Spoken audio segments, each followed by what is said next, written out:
knows a lot about the science stuff. Professor Dave explains. What do mountaintop observatories and the world's largest machine have in common? They're helping us see into the invisible world of particles, forces, and fields.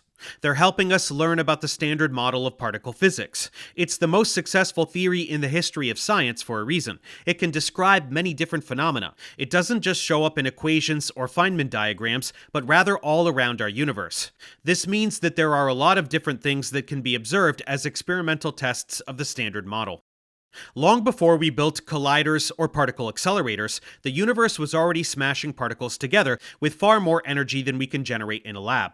Cosmic rays are one of the most direct ways we can observe high-energy particle interactions. Most are high-energy protons and atomic nuclei traveling through space, accelerated by extreme astrophysical processes like supernovae, pulsars, and active galactic nuclei. The energies of these particles can be as low as a few mega-electron volts, but they can also be as high as around 10 to the 20 electron volts. This upper limit is set by the Greisen-Zatsepin-Kuzmin cutoff, which sets a theoretical upper limit on the energy of cosmic rays. Above the GZK cutoff, particles will interact too much with the cosmic microwave background, which is relic microwave radiation that fills the entire universe, a remnant from the radiation that was emitted 380,000 years after the Big Bang, when the universe cooled enough for electrons and protons to combine into neutral hydrogen. If a cosmic ray has an energy above the GZK cutoff, it will have enough energy to interact with the CMB photons and produce pions, taking energy away from the cosmic ray. This means that cosmic rays that travel to us from far across the universe will have energies below this threshold, although some particles emitted from nearby sources could exceed it. When a cosmic ray enters the Earth's atmosphere, it interacts with nuclei in the atmosphere, initiating a hadronic cascade. As we discussed in the QCD tutorial, this is called hadronization, and it will produce a shower of particles. At first, primarily pions, and these then decay into muons, neutrinos, and photons. This is known as a particle shower. These cascades spread out, and depending on the energy of the initial particle, they can reach the Earth's surface or even underground. Many times, these particles will fly by entirely undetected. We talked about how neutrinos are light and neutral and only interact via the weak force. This means that the vast majority of neutrinos, both from cosmic rays and particle showers, pass through the Earth without interacting with anything. If we only consider neutrinos coming from the Sun, solar neutrinos, there are 65 million passing through your fingernail every second. Only a very small fraction of them, if any, will actually interact. This makes it extremely difficult to observe them. While not every particle is as tough to see as the neutrino, they all pose their own challenges. Detection systems must be high-tech measurement devices that are precisely tuned and have extremely low experimental noise. So what are particle detectors exactly, and how do they work? Here's a brief overview. Particle detectors are designed to convert transient particle interactions into readable signals, usually light, charge, or heat, which scientists can analyze to reconstruct what happened. These detectors are giant instruments built around a collision point or placed in special environments. Minimizing noise is essential in all types of particle detection, so detectors are often buried underground, placed under mountains, deep in ice, or submerged in oceans to shield them from cosmic rays. For example, the Sanford Underground Research Facility in South Dakota is a repurposed mine that is now the deepest underground laboratory in the United States, and houses many particle physics experiments. In Italy, the Laboratori Nazionali del Gran Sasso, LNGS, is one of the largest underground research facilities in the world, and houses many other particle physics experiments advancing the frontiers of science. In all these experiments, different detectors are engineered to talk to the particles in slightly different ways that all provide different glimpses into standard model interactions. A few common types of detectors are as follows.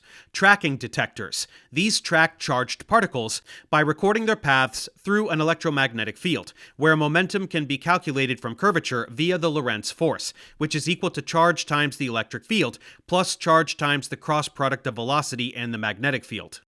Calorimeters. These stop particles and measure the energy deposited by them, often converting it to photons or heat. Cherenkov detectors. These detect the light emitted when a particle travels faster than the speed of light in the detector medium. No particle can travel faster than light in a vacuum, but light slows down in some materials, like water, and high-energy particles can move faster than that speed through the water. This generates Cherenkov radiation, and observation of this radiation can be used as a sign that these particles are present. Scintillator detectors. These use special materials that emit brief flashes of light, or scintillations, when struck by ionizing radiation. Scintillators are widely used because of their fast response and ability to be formed into shapes that fit experimental setups.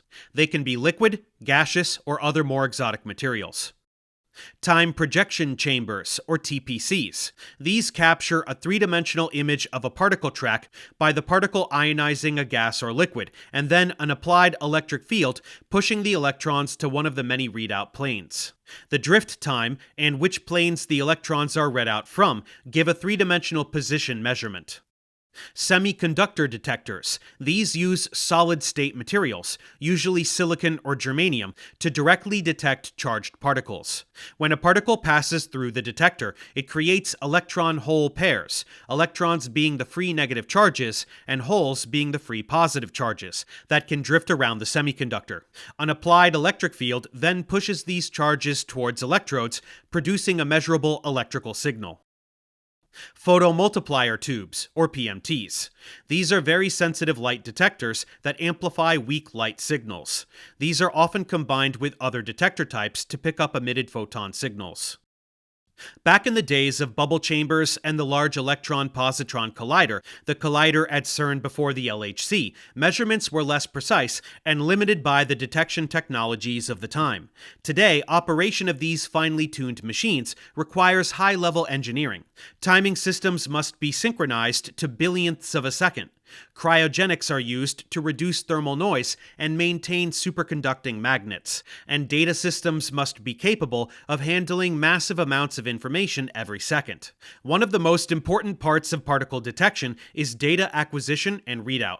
With the massive number of events that today's detectors record, there must be trigger systems that make split-second decisions about what data is important to save and what data can be thrown out. Today, scientists are making more advanced trigger systems than ever by utilizing multiple levels of decision-making and leveraging AI and machine learning.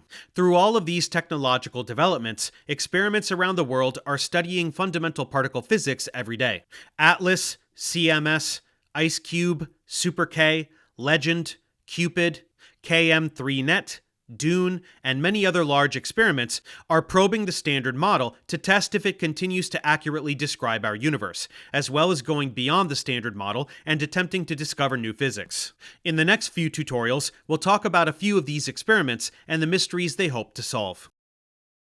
Thanks for watching. Subscribe to my channel for more tutorials. Support me on Patreon so I can keep making content. And as always, feel free to email me, ProfessorDaveExplains@gmail.com.